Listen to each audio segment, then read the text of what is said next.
Entre 32 et 42% des chiens qui font de l'agility vont se blesser au cours de leur vie. Et parmi ces chiens qui se blessent, les border collies sont surreprésentés. Une zone qui se blesse principalement, c'est l'iliopsoas, un muscle qui est beaucoup trop oublié et qui peut ruiner une carrière sportive. Aujourd'hui, je vous explique ce que la science dit sur les facteurs de risque de blessure chez le border collie en agility et ce que ça change concrètement dans ma façon d'examiner ces chiens en consultation. Alors moi je suis Alexandra Denazel, docteur vétérinaire, j'exerce uniquement en ostéopathie et en phytothérapie vétérinaire et dans cet épisode je vous présente les résultats d'une étude publiée en 2024 dans la revue Animals qui a suivi 934 border collies en compétition d'agility. 7 facteurs de risque ont été identifiés, je vais vous les passer en revue avec les nuances qui s'imposent parce que certains résultats sont contre-intuitifs et à la fin je vous partage ce que moi en tant que praticienne je retiens concrètement de cet article pour mes consultations. Alors pourquoi le border collie en particulier? Parce que le border collie représente entre 16 et 22% des chiens en compétition d'agility, c'est la race la plus représentée, c'est aussi la race qui se blesse le plus fréquemment parmi les chiens d'agility et les 3 blessures les plus courantes qu'on va avoir dans cette race, c'est l'épaule, l'iliopsoas et les doigts globalement. Ce qui est intéressant, et c'est là que c'est intéressant de lire des articles dessus, c'est que certains facteurs de risque identifiés chez le border collie sont différents de ceux qui sont observés dans la population canine en général et c'est pas juste une question de volume d'entraînement, il y a probablement d'autres facteurs qui sont liés à la race elle-même, on va regarder ça. Alors, premier facteur de risque, c'est la hauteur du saut par rapport à la hauteur au garrot. Les chiens qui sautent nettement au-dessus de la hauteur de leur épaule, plus de 10 cm au-dessus, ils présentent un risque de blessure accrue. Bon, bah ça, on s'y attendait. Mais ce qui est contre-intuitif, c'est que les chiens qui sautent nettement en dessous de la hauteur de leur épaule, ils présentent également un risque plus élevé. Alors pourquoi? Il y a peut-être un petit biais dans cette étude, peut-être parce que certains propriétaires avaient déjà réduit la hauteur du saut précisément parce que le chien avait des antécédents de blessures, ça c'est pas dit dans l'article. Et le biais de la sélection de l'étude rétrospective joue ici peut-être un rôle. En tout cas, réduire la hauteur de saut comme stratégie préventive ne semble pas être validé par les données actuelles. Attention quand même, rien qu'hier, j'ai eu en consultation un chien qui était entre deux catégories et qui sautait. Donc le chien, il fait 40 cm au garrot et la barre était exactement à 40 cm. On va surveiller quand même parce que c'est juste au-dessus de son épaule et il a tendance à être un petit peu moins agile quand il a la barre au-dessus de son épaule alors que pendant son entraînement, il saute avec une barre au niveau du coude. Ça fait partie des questions qu'on peut avoir en consultation. Quelle est la hauteur de saut par rapport à l'épaule, par rapport au coude et on mesure la hauteur du coude et on mesure la hauteur de l'épaule pour pouvoir avoir un avis critique sur la hauteur de la barre. Alors, point contre-intuitif, le nombre de week-ends de compétition par an joue sur le risque de blessure du border collie. S'il y a moins de 5 week-ends de compétition par an, on a un risque faible de blessure. Bon, bah ça, on s'y attendait, c'est assez logique. Mais si on a 26 week-ends de compétition par an ou plus, là, on a également un risque faible. Et ça, c'est contre-intuitif.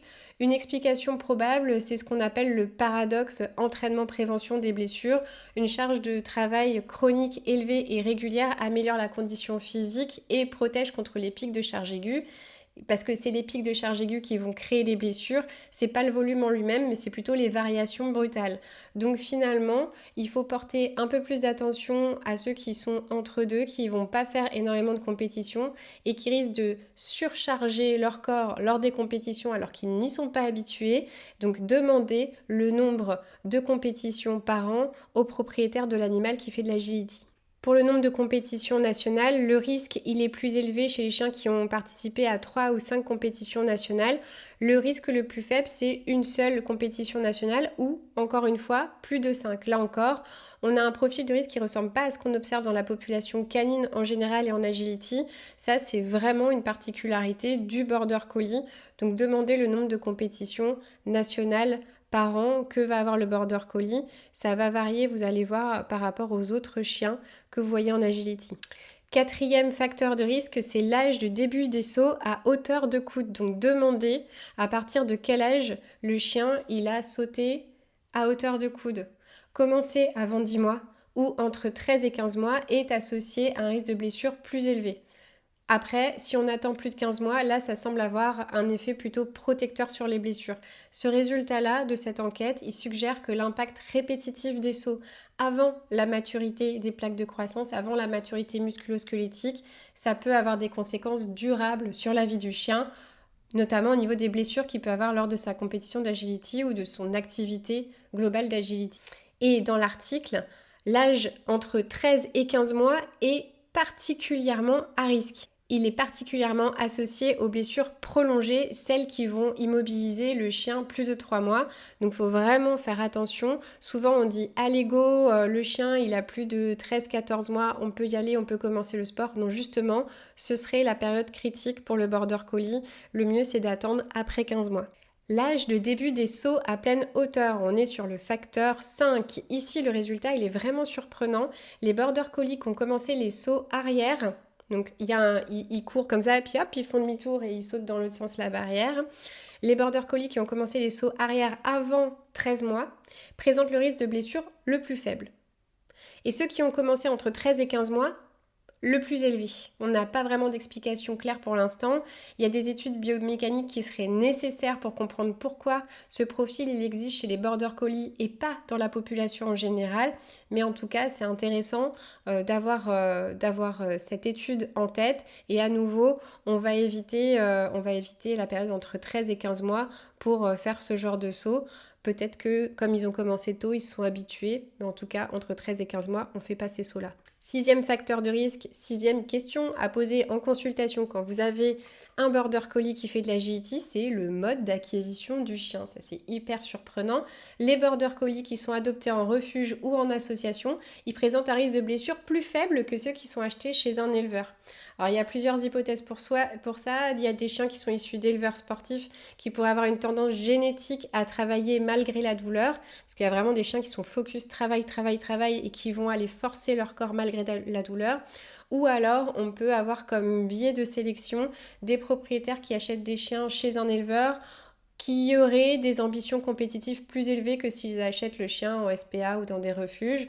Et ils pourraient éventuellement entraîner leur chien avec une intensité plus grande. Mais c'est intéressant de demander dans quel contexte les gens ont acquis leur chien et pour quel but. 7e critère, l'âge du maître. Le risque de blessure est plus élevé chez les chiens qui ont un maître qui a entre 35 et 44 ans. On ne sait pas pourquoi. L'hypothèse qui est avancée par les auteurs de cet article, ce serait une compétitivité plus grande dans cette tranche d'âge. En tout cas, moi, je vous ai sorti une formation sur les muscles fléchisseurs de la hanche du chien. Je vais parler notamment des muscles qui sont comme l'iliopsoas, le sartorius, qui peuvent être sujets à blessure quand on saute des obstacles. Et il y a certaines lésions qui font taper les barres d'obstacles. Et là, on peut se dire « Ah, on va consulter avant qu'il y ait boiterie ». Ça, c'est dans ma formation muscles fléchisseurs de la hanche du chien sur Vet4Care Academy. Allez-y, parce qu'en ce moment, il y a une réduction. Et on continue, la morphologie, c'est un angle qui est souvent oublié et c'est une question que je ne posais pas avant d'avoir lu cet article. C'est un point sur lequel je ne faisais pas attention. Pour moi, un border collie, c'était un border collie et pas du tout. Les border collie de grande taille, ils présentent un risque accru justement de blessures au niveau des doigts, notamment sur les obstacles de contact et lors des slaloms. Le bras de levier plus long amplifierait les forces sur le bout des pattes en fait.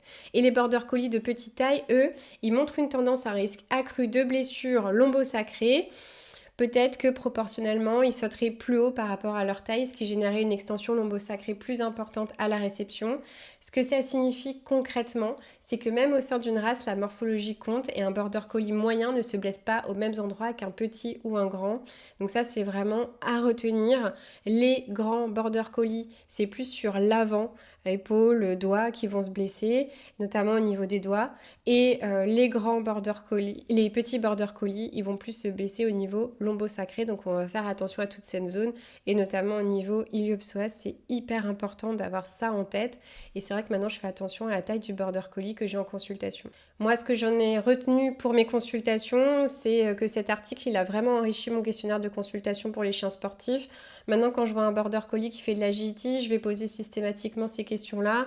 À quelle hauteur il saute par rapport à sa hauteur au garrot, par rapport à sa hauteur d'épaule, comment ça se passe un saut arrière, je vais demander des vidéos propriétaires, à quel âge il a commencé à sauter, combien de week-ends de compétition par an il fait, combien de compétitions nationales il fait et quel est l'objectif du propriétaire dans ces compétitions. Est-ce que c'est seulement plaisir? Est-ce qu'il y a un objectif de gagner de compétition? Et je vais construire justement là un questionnaire spécifique pour le chien sportif d'Agility à partir de ces données-là. Ce que j'avais peut-être sous-estimé jusqu'ici, c'était vraiment l'importance de la morphologie dans la catégorie de taille. Et un border collie dans la catégorie moyen, il ne va pas avoir le même profil de risque selon qu'il est petit ou grand pour cette catégorie. Et maintenant, je vais y faire davantage attention. Et ce qu'il faut savoir, c'est que la cinétique du saut, elle va varier selon la race. Et même au sein de la race, on peut avoir une cinétique du saut qui va changer. C'est quelque chose que la clinique doit intégrer. Il y a notamment des études aussi qui montrent, par exemple, qu'entre un border collie et un labrador, c'est pas du tout la même cinétique de marche et de trot. Et en fait, il faut vraiment adapter à la race et même au profil dans la race notre questionnaire de consultation. Et ce que je vais retenir dans cette étude, c'est qu'on ne peut pas aborder le border collie d'Agility comme n'importe quel chien sportif. La race, elle a ses propres facteurs de risque, son propre profil de blessure et probablement sa propre biomécanique du saut. Et l'iliopsoas, ce muscle fléchisseur de la hanche qui est souvent impliqué, mérite une attention toute particulière, notamment dans cette race. C'est notamment ce que j'ai travaillé dans ma formation, c'est ces muscles fléchisseurs de la hanche du chien.